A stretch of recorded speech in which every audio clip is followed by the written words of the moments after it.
ప్రశ్న: క్రింది ప్రవచనాలు సత్యమో కాదో చెప్పండి. కారణాలు వివరించండి. మొదటిది, దత్తబిందువు గుండా పోవు ఒకే ఒక రేఖ ఉంటుంది. రెండవది, అన్ని లంబకోణాలు సమానము. మూడవది, సమాన వ్యాసార్థాలు గల వృత్తాలు సమానం. నాలుగవది, రేఖాఖండాన్ని ఇరువైపులా నిరంతరంగా పొడిగించి రేఖను పొందగలం.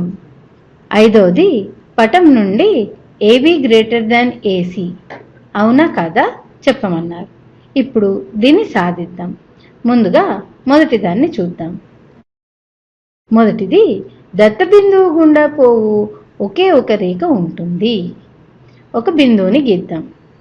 చూడండి, దీని గుండా ఒకే రేఖ పోతుందా? ఇది ఒక రేఖ, ఇదొక రేఖ, ఇదొక రేఖ. ఇలా ఒక బిందువు గుండా చాలా రేఖలు పోతాయి.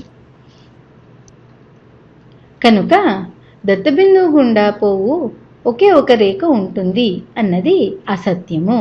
కనుక ఇక్కడ అసత్యము లేదా ఫాల్స్ అని రాస్తున్నాను. ఇప్పుడు రెండవది చూద్దాం. రెండవది, అన్ని లంబకోణాలు సమానం. లంబకోణం అంటే 90 degrees కదా. అన్ని లంబకోణాలు అంటే ఎలా ఉన్నా అన్నీ కూడా 90 degrees ఉంటాయి. ఎలా ఉన్నా వీటిల్లో ఉండే కోణం 90 degrees కనుక అది సమానమే ఉంటుంది. కనుక సత్యము అని రాసుకోవచ్చు. ఇప్పుడు మూడవది చూద్దాం. మూడవది, సమాన వ్యాసార్థాలు గల వృత్తాలు సమానం. అంటే మనం ఏదైనా ఒక వృత్తాన్ని గీయాలంటే మనకి మధ్య బిందువు మరియు వ్యాసార్థము తెలిసి ఉండాలి. మధ్య బిందువు నుండి వ్యాసార్థము దూరంలో మనకి చూడండి, ఇక్కడి నుండి ఏదైనా ఒక బిందువు వృత్తం మీదకి తీసుకున్నట్లయితే ఈ రెండింటినీ కలుపుగా వచ్చేదే వ్యాసార్థం. అయితే వ్యాసార్థం సమానం అంటే వృత్తం యొక్క సైజ్ కూడా సమానమే అవుతుంది. కనుక ఆ వృత్తాలన్నీ సమానంగా ఉంటాయి. కనుక ఇది కూడా సత్యమైన వాక్యమే. కనుక సత్యము లేదా ట్రూ అని రాసుకుందాం. ఇప్పుడు నాలుగో దాన్ని చూద్దాం. రేఖాఖండాన్ని ఇరువైపులా నిరంతరంగా పొడిగించి రేఖను పొందవచ్చు.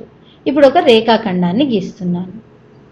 చూడండి, నేను కుడివైపున దాన్ని పొడిగిస్తున్నాను, అలాగే ఎడం వైపున పొడిగిస్తాను.